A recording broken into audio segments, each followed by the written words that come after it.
ఒక cinema pre release ఈవెంట్లో ఉదయ్ భాను అన్న మాటలు ఇప్పుడు హాట్ టాపిక్ గా మారాయి. ఒకటే చేస్తానండి, మళ్ళీ చేస్తానని గ్యారెంటీ లేదా? రేపే ఈవెంట్ అనుకుంటాం, చేసే రోజు ఉండదు ఈవెంట్. అంత పెద్ద సిండికేట్ ఎదిగింది ఇక్కడ.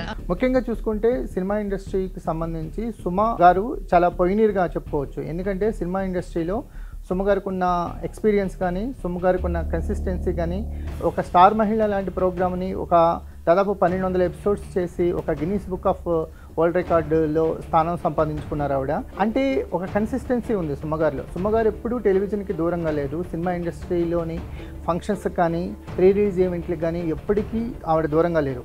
ఇక తర్వాత విషయానికి వస్తే ఉదయ్ భాను గారు అంటే ఇండస్ట్రీలో ఆవిడ మనకి బాగా గుర్తుంది. ఇక్కడ ఈటీ వాళ్ళు స్టార్ట్ చేసిన హృదయాంజలి అనే ప్రోగ్రామ్తో ఆవిడ చాలా పాపులర్ అయ్యారు. ఆ తర్వాత యాంకరింగ్ కానీ, సినిమా ఈవెంట్స్లో కానీ కనిపించేవాళ్ళు. ఎందుకో ఆవిడకి కొంత బ్రేక్ వచ్చింది, తెలియదు, ఆమె వ్యక్తిగత కారణాల వల్ల ఏమో తెలియదు. కానీ మ్యారేజ్ తర్వాత టెలివిజన్కి కొంతకాలం పాటు ఆవిడ దూరంగా ఉన్నారు. ఈ దూరం అయిన టైంలో కొంతమంది యాంకర్స్ పాపులర్ అయిపోయారు. ఇప్పుడు మంజుషా గారు చాలా ఈవెంట్స్ చేస్తారు. సో ఈవెంట్స్ని కూడా బాగా హ్యాండిల్ చేస్తారనే పేరు ఉంది. మంజుషా గారు కొన్ని ఈవెంట్స్ చేస్తుంటారు. ఇప్పుడు కొత్తగా వచ్చిన వాళ్ళు స్రవంతి పేరు ఎక్కువగా అనిపిస్తుంది. అంటే ట్రెండ్కి తగ్గట్టు, ఆడియన్స్కి పల్స్కి తగ్గట్టు, లేకపోతే ఈవెంట్కి తగ్గట్టు రెడీ అవడంలో ఆవిడ కొంత ప్రత్యేకత చూపిస్తున్నారు. ఇప్పుడు మా టీవీ వాళ్ళు ఈవెంట్స్ ఉంటాయి. మా టీవీ వాళ్ళు ఈవెంట్స్లో ఎక్కువగా శ్రీముఖి హోస్ట్ చేస్తూ ఉంటారు. ఇప్పుడు పెద్ద ఈవెంట్స్ ఏమైనా జరుగుతున్నాయి, స్టార్ హీరోస్ ఈవెంట్స్ జరుగుతున్నాయి అన్నప్పుడు సుమ గారు అయితే ఎక్కడ తప్పులు దొరలకుండా ఆ ఈవెంట్ని హ్యాండిల్ చేయగలరు.